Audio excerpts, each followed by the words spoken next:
En date du 21 octobre 1993, les ennemis de la démocratie au Burundi décidèrent de décapiter la jeune démocratie naissante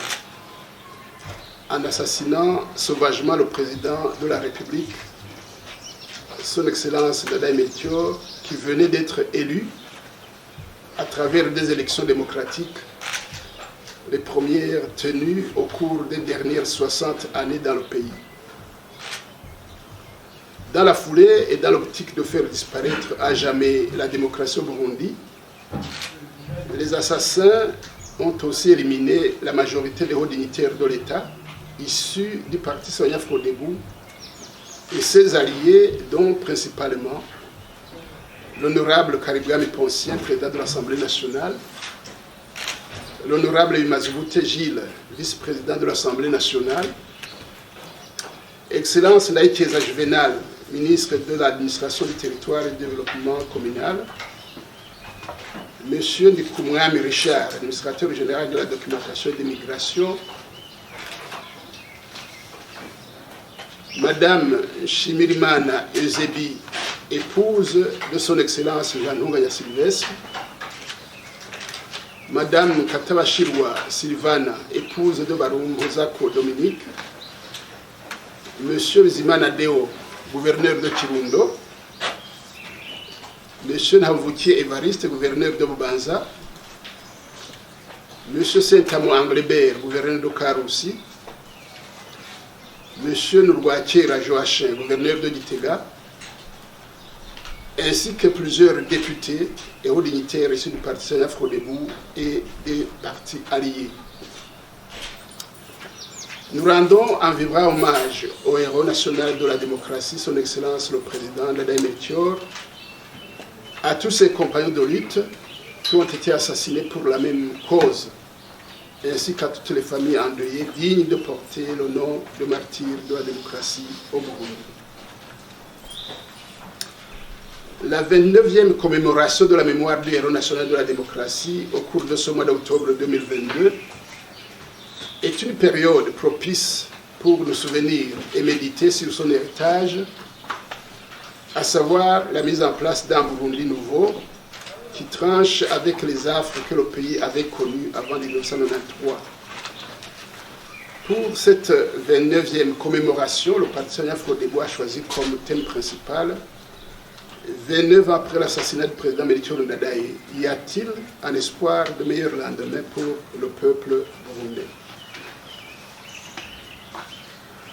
Notre reconnaissance va à l'endroit de tous les leaders et militants du parti Sahwanya-Frodebu, ainsi qu'à tous les vaillants fils et filles de la nation qui ont résisté aux dures épreuves qui leur étaient imposées par les fossoyeurs de la démocratie et qui ont pu empêcher que l'idéal démocratique de son Excellence Ndadaye Melchior ne disparaisse à jamais au Burundi. Nous apprécions le pas franchi par la justice burundaise qui a pu traduire devant les cours et tribunaux quelques grands ténors du coup d'État sanglant perpétré le 21 octobre 1993. Nous demandons au gouvernement burundais et à tout son appareil judiciaire de finaliser rapidement le processus, poursuivre tous les putschistes partout où ils se trouvent, y compris en dehors du pays, et organiser une indemnisation juste pour tous les ayants droit, dont certains sont cités si haut, ainsi que le parti Sahwanya-Frodebu lésé. Le coup d'État de 1993 a plongé le pays dans de très graves difficultés sociales et économiques et qui frappent le pays jusqu'à nos jours. Notre constat est que les citoyens burundais restent confrontés à de graves difficultés d'accès à une éducation scolaire de qualité, un accès convenable aux soins de santé pour les familles, une malnutrition persistante frappant plusieurs couches de la population, ainsi que le chômage généralisé des jeunes, aussi bien en milieu urbain qu'en milieu rural. Ceci engendre malheureusement des réflexes d'exil économique de nombreux citoyens, surtout les jeunes qui vont chercher des lendemains meilleurs dans des pays étrangers. La longue période de graves perturbations sociopolitiques qui a suivi le coup d'État de 1993 a engendré dans le pays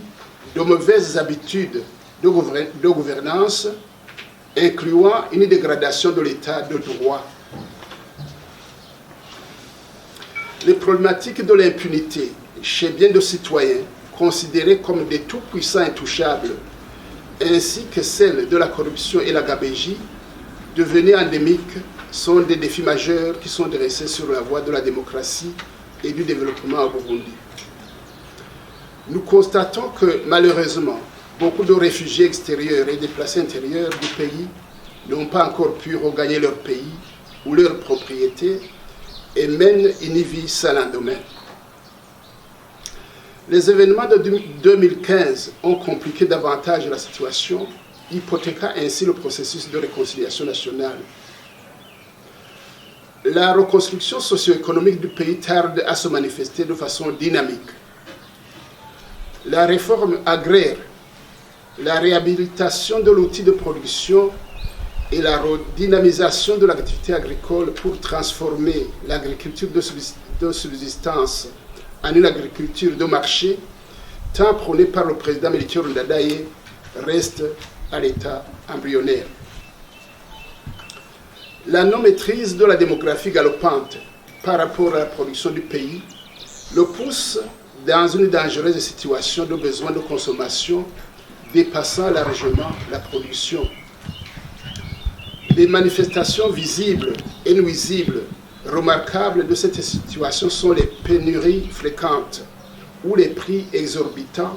des biens de consommation de production de première nécessité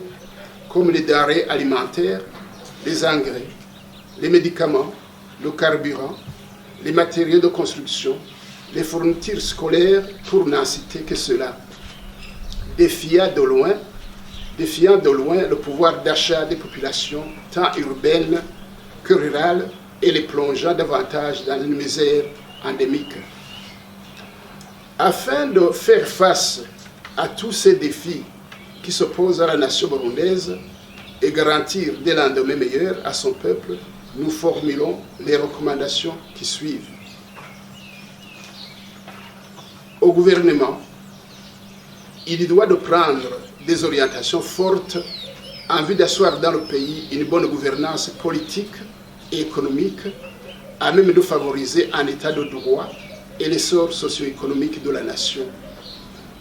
Il se doit de ramener de l'ordre dans le pays en commençant par les hautes sphères de l'État et ses corps en ce qui concerne la lutte contre l'impunité, la corruption et la gabégie. Accélérer le processus engagé par la Commission Vérité et Réconciliation sévère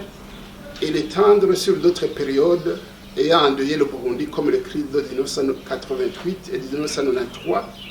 afin de favoriser une réconciliation véritable et sincère, constituant une plateforme nécessaire pour le programme de développement. La question des procès inhérents au troisième mandat du président Nkurunziza Pierre semble traîner à longueur dans des instances judiciaires extérieures au pays. Le gouvernement se doit de mettre en place les dispositifs nécessaires pour garantir la quiétude et la sécurité pour tous. Cela permettra que les réfugiés, les hommes politiques en exil, puissent regagner leur patrie. Il en sera de même pour les associations de la société civile, les radios, les télévisions, ainsi que les journaux qui ont quitté le sol burundais. La réforme administrative envisagée par le gouvernement doit viser l'objectif principal de mieux organiser le système de production économique du pays et d'efficacité de l'action administrative. Il doit être minutieusement préparé avec l'implication et la participation active de toute la population burundaise bénéficiaire pour assurer sa bonne réussite et ne devra pas se limiter seulement à un simple redécoupage administratif. Compte tenu de la dégradation accélérée du système foncier du pays en rapport avec les exploitations foncières des populations rurales, le gouvernement doit engager sans délai une profonde réflexion sur le système foncier du Burundi en vue de préparer une réforme foncière à même de pérenniser un système de production viable et performante au Burundi. D'ores et déjà, le système de morcellement des terres agricoles doit être rapidement banni. Le gouvernement se doit de mettre en place un cadre plus favorable et attrayant aux investisseurs privés, locaux ou étrangers,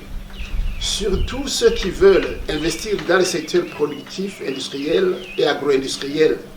susceptibles de créer de nombreux emplois, à même d'alléger le problème de chômage et d'exil économique et générer un développement économique viable à moyen et long terme de la nation.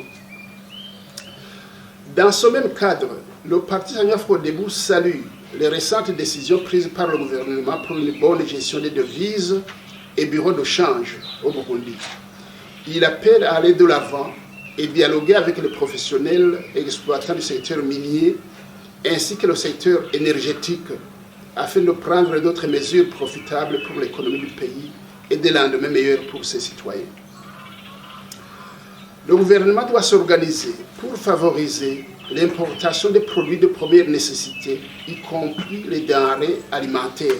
en cas de pénurie ou insuffisance manifeste dans le pays. Il se doit aussi de mettre en place un système de stock de sécurité des denrées alimentaires non périssables pouvant stabiliser les prix lors des disettes saisonnières. Nous réitérons au gouvernement notre recommandation de s'abstenir de prendre des mesures qui enfoncent davantage les populations moins nanties dans la misère. À ce sujet, nous l'invitons à réanalyser et réajuster celles qui ont déjà été prises, telles que celles frappant le transport public par moto, les tuk-tuk et les vélos, afin de permettre aux bénéficiaires et usagers de rester résilients et productifs. À tout le peuple burundais, nous lui réitérons notre recommandation de toujours se souvenir et garder en mémoire l'héritage du président Dadaye Melchior. Nous lui demandons aussi d'œuvrer partout pour la paix et la sécurité pour tous, décourager tous ceux qui prôneraient la violence d'où qu'elle vienne, prôner la réconciliation nationale dans les collines, les villes et l'administration, le partage et l'entraide mutuelle. Le Burundi nouveau, prôné par son excellence Dadaye Melchior, héros national de la démocratie, et auquel tous les Burundais aspirent, ne sera possible que si effectivement on mette en avant les valeurs ou les programmes qu'il proposait à la nation burundaise à travers son projet de société. Que le bon Dieu Tout-Puissant protège le Burundi. Je vous remercie.